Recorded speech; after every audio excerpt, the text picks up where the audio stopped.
everyone, it's me LJ here in China. So for today, pupunta kami sa International Expo Center here in Nanchang. So ayan siya, ang side view ng building. So papunta na tayo. So dahil malapit na ang Chinese New Year, nag-open sila ng expo para mabili nyo na lahat ng kakailanganan nyo during Chinese New Year. Dyan yung mabibili lahat. So pumunta kami second day ng last day of the expo. So ilang araw na lang magtatapos na yung expo. So, konti lang ang tao. Ayan yung front view ng building, papasok. So, pasok na tayo. Let's go inside. So, pagpasok natin, yan yung makikita nyo na bubungad sa inyo na pwede nyo i-purchase assorted glasswares na iba't ibang klase and iba't ibang design with the paintings and the fresh flowers from this side. As in, tagang fresh sila, hindi sila fake. Katulad ng iba dyan, char. So, pati yung mga plants and fruits nila is sariwa talaga. So, hindi yan fake. So, yan lang yung fake. Yan yung dinidisplay sa table pag mag-Chinese New Year. Then, yung couplets, yung mga flowers, plants, talagang sariwang-sariwa. Ako na lang yata ang hindi fresh. So, ayan yung makikita nyo pag pumunta kayo doon sa expo. So, madaming choices, madaming designs, and talagang maingganyo kang tumingin kasi ang gaganda nila. Then, there's accessories also, then foods. Ang maganda dito, pag pumunta ka ng gutom, uwi ka ng busog kasi marami sila ditong pre-taste na pagkain. So, yung mga binibenta nilang product, pwede kang tumikim. May pre-taste sila. Pre-taste eh. So, ayun, nabusog kami kasi pinapatikim nila sa amin. Tulad niyan, ang tamis-tamis. O, diba? So, solve ka na.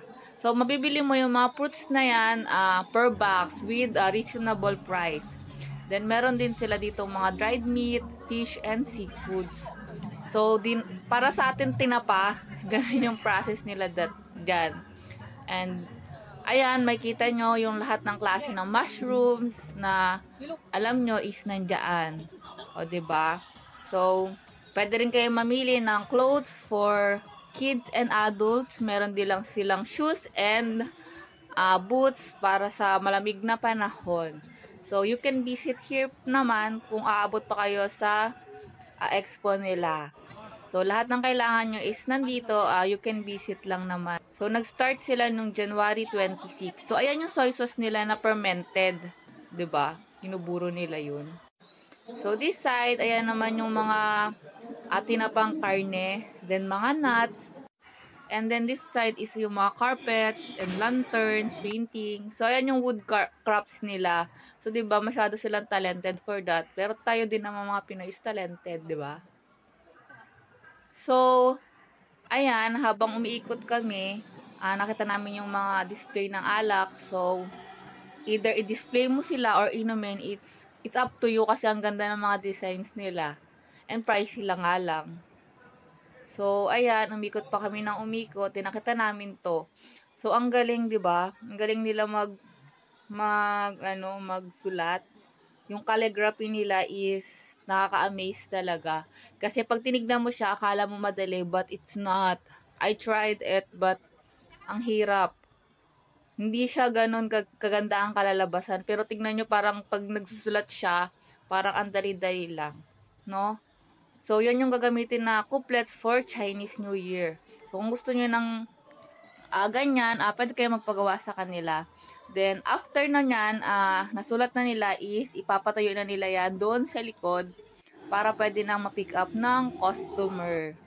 And then, napadaan kami dito. So, nakita namin si Yeye na nagdo-drawing, nagpipaint. So, na-amaze kami kasi ang galing, on the spot siyang magdo-drawing for you. So, you just choose your design na gusto mo and he will paint after that. O, diba? Ang talented. At saka kahit in his age, nakagawa siya ng ganyang karaming paintings. Ang galing, 'di ba? Today, nakita namin si Kuya na binubugbog yung harina. So, na-curious ako. Sabi ni Habi, try ko. So, ayun nga, sinubukan ko. Akala ko madali. Yun para mahirap. Muntik na naiwan yung braso ko dun sa martilyo, Diyos ko. So, ayan. After na yan, prepare na ni Kuya para sa amin yung in-order namin. Hiwain lang siya into the bite size and then bubudburan ng spices. Ano ba yan? Ingredients niya. Hindi ko alam kung ano yan. Pero yan yung nagpapalasa sa kanya. Matamis siya na onte na hindi ka magsasawa. So, after niyang lamas-lamasin yan sa, dyan sa powder na yan. So, ayan na, ready na i-serve sa amin. O, diba? Yan yung secret ingredients. Kailangan nila lamas-lamas mo pa. Secret kasi hindi namin alam kung ano yung nilagay ni Kuya. So, yummy siya, promise. So, ayan, tuwan-tuwa na si Baby Love kasi nakatikim siya ng mga pre-taste. So, nag-enjoy siya sa part na yon. So, this part naman ay ang mga teacups, pots, and bees. So, with a beautiful design na magugustuhan nyo.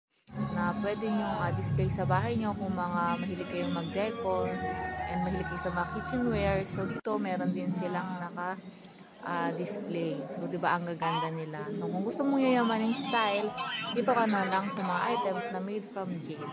O, di ba? Ang yaman ng person, jade ang gamit. O, di ba?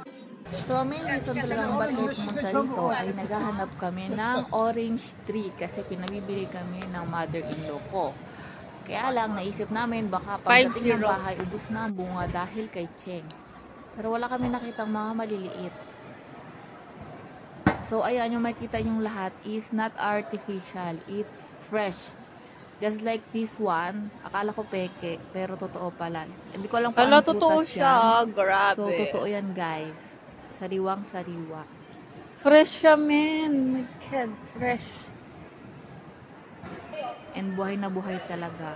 At nakaka-amaze kasi ang ganda-ganda, tapos sariwang sariwa. Mukhang artificial siya, pero pag hinawakan mo is talagang sariwa. Papera na lang dyan. Yan yung mga nilalagay sa table pag Chinese New Year. Diba? Ang ganda ng design niya. So, yan lang yung artificial dun sa area na yan. But the rest is sariwang sariwa. Ikaw na lang ang bilasa. Oh, char. So, ayan yung orange tree na nakita namin. So, ang laki-laki niya. And ang daing bunga. Totoo yung bunga. Hinawakan ko kasi akala ko fake siya. Pero no. Lopo. Yes, lobo. Misidawa. O, diba? Parang peke lang siya sa itsura niya. Pero totoo siya. Ikaw na lang ang hindi. So, this one, kala ko plastic flower din siya. Pero hindi talaga. Totoo yan, girl. Totoo yan, mga Totoo pala, kala ko peke. My God. No piense. Yes, misidawa, no piense. I look here. No piense. You look? Yes, look. O, diba? Ang ganda nila. Sana ako rin ganun kaganda. Hello, hindi siya. Parang peke siya. Pero nung hinawakan ko, as in, talagang totoo pala siya. Diba? So, ayan. Nag-enjoy ako Fresh ng flowers bonggang-bongga yan, guys. sa mga bulaklak kahit hindi ako ganun kahilig. Pero nag-enjoy ako kasi sariwa siya.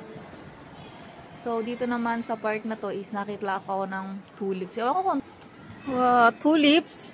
Tulips ba tawag dito? Oh my God, sariwang sariwa.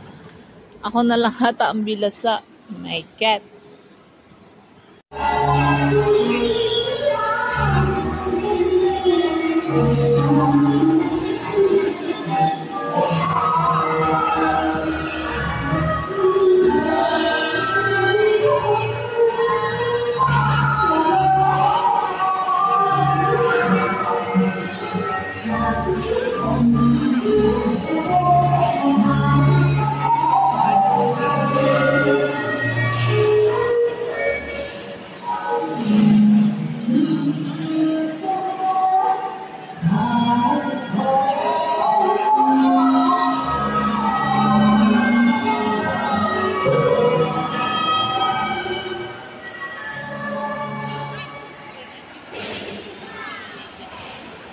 谢谢。